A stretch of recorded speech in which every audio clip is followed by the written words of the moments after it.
Chukwuma Umeoji. I'm the member representing Agwata Federal Constituency in the House of Reps. Sir, a lot has been said about these cattle settlements, that's Ruga settlements, across the country. Many people have expressed their opinion in favor and against it. Sir, we want to have your own opinion and believe if there's need to do Ruga settlements. It's not that many people have expressed opinion for or against. In certain geopolitical zones, people are vehemently against Ruga settlement. And then in some geopolitical zones, people are in support. Areas like in the northeast and northwest, you get more than 80% support for Ruga settlement because the settlement is a custom that they're used to. But in the south, southeast, and southwest, you will get vehement resistance because it is alien to their culture. It is not the part of life that people know. And from the experiences now, the ones they have around them are being hostile to them. And it is natural for man to resist hostility. So it is not as if something different is being done. We want to know if there is any economic viability in that Ruga settlement. Yes, in areas where you have the land, like Borno State, Niger State. Niger State is about 10 times the size of Anambra State or more. Borno State is about 5-6 times the size of Anambra State. In those areas where you have the land, you can carve out massive area of land larger than Anambra State and then practice Ruga settlement there. Must the policy be across the entire federation at the same time? So you have to pilot the program first in areas where there will be no resistance, like Borno State, in Sokoto State, in Niger State. And then you know the level of success and how the program will fare in those areas. Why people are being suspicious of the program is that it is difficult and strange to see a program where there will be a unilateral implementation across the 36 states of the Federation. That is why people attach political understanding to the idea of Ruga settlement, that it is a population displacement program. So if people from other countries who are not Nigerians, of a particular ethnic group, wants to be resettled in areas where they are not originally living, people will resist it. And there is that deep suspicion, especially at the time the country is deeply divided across religious and tribal lines. The lines are so visible. Since the Civil War, we've not had it as bad as this. So that is why people naturally are resisting. Okay, sir, but looking at the constitutional provision, there's freedom of movement. Every Nigerian has the right to live and settle in any part of the country. That is true. Yes, you are right. There is that constitution. It is enshrined. It's a fundamental human right, freedom of movement, association, freedom to reside in any part of Nigeria. That is by the individual, but not by a state policy. The Ruga program, the suspicious angle of that program, it is a government program. So that is why it is strange. Assuming people who are in cattle business, assuming they are in Anambra State, and you bought a large expanse of land, and decide to practice your business, nobody will resist it. But when it becomes a government program, then people read meaning into it.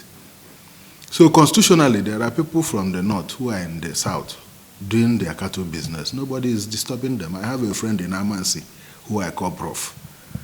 He runs cattle business in the past 10-20 years. And he is a friend of mine. He promised to give me a ride even when I come back.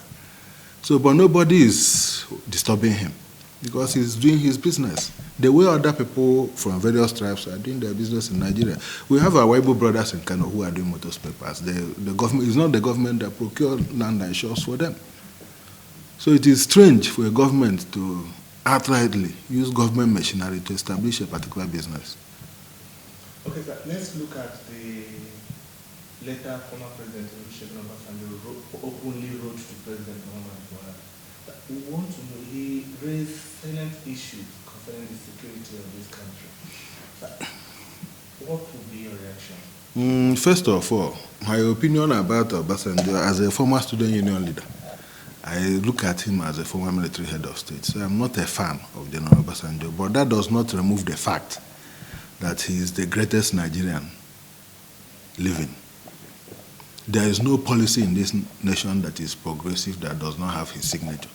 From NYSC to today, from EFCC to ICPC to... It was Obasanjo that removed Nigeria from Paris Club debt.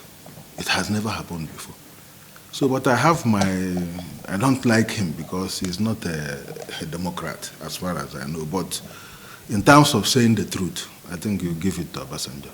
And in terms of love for united Nigeria, I think that is why any advice from such a person should be taken seriously.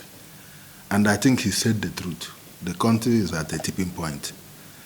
My greatest fear is that if care is not taken, the type of Rwanda-Burundi massacre will take place, which is it will be a simultaneous attack. It will be spontaneous, simultaneous, going in every area. In the last 2-3 days, you have seen the type of call we are witnessing. That so people should move from here. If you read the undertone in such a message, it means if we are living from here, live from our own side. That is why I'm even worried, because people who are in positions of power, they think they are free.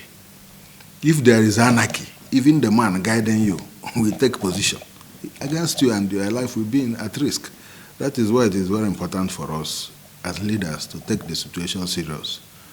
I don't think we have time again.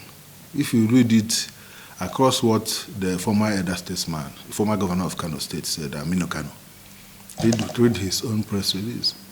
This is across the Obasanjo. They are saying the same thing, that the thing has come to a place where everybody must rise. So it is not a question of party or tribe or religion. You have to save the country for you to practice your tribalism and your religion. If there is no Nigeria, what are you practicing again? So we have to safeguard the country first. People like us who, I don't have any property outside Nigeria, so where am I running to? So I think it's a very heavy challenge. And lastly, will you not think that Obasanjo is helping to heat up the politics? Instead of, he has the capacity to address his letter to the president and advise him. He chose to write an open letter where people now turn against the government, the present government. Don't you think from this letter, he's heating up the politics? No, I don't think so, because what he said, what he emphasized is in the public domain already. It's not secret that there is danger everywhere. And you don't blame him if the letter is done in a public way. Because I believe you me, there must have been other moves to get to the president. And if you continue repeating something and you're not getting result, then you have to let the people know. I think he has succeeded in putting us in the right perspective and then waking up people to do something. See, let me tell you, it is the inaction of those who should have known better. I think there's a quotation like that, and the silence of voice of justice, where it matters most, that makes it possible for evil to exist. And you remember, so Inca said the man dies in him, he who keeps silent in the face of tyranny. So we encourage Obasanjo, we need such elder statesmen, not somebody like Professor Abdullahi, who is fanning the amber of disunity at his age, a former vice chancellor, somebody that is highly respected. These are people that are supposed to preach to the younger ones how we should accommodate ourselves. I have friends from the north who are Fulanis, and they are very nice people. When I was in the National Assembly before, we used to move from here to Katsina State, go to Kano. It was a very friendly type. You can't try it now. So it's a terrible moment, and we have to wake up. Let us remove sentiment. We have to commend Obasanjo for waking us up. It's just a call so that the worst will not happen. That's the job of an elder in an African society. There is an Igbo proverb that an elder will not stay at home and see the goat deliver in fetter. So he did the right thing, and we commend him for that. But in terms of his democratic credentials, I'm not an Obasanjo fan, as a former student union leader. Yeah, thank you.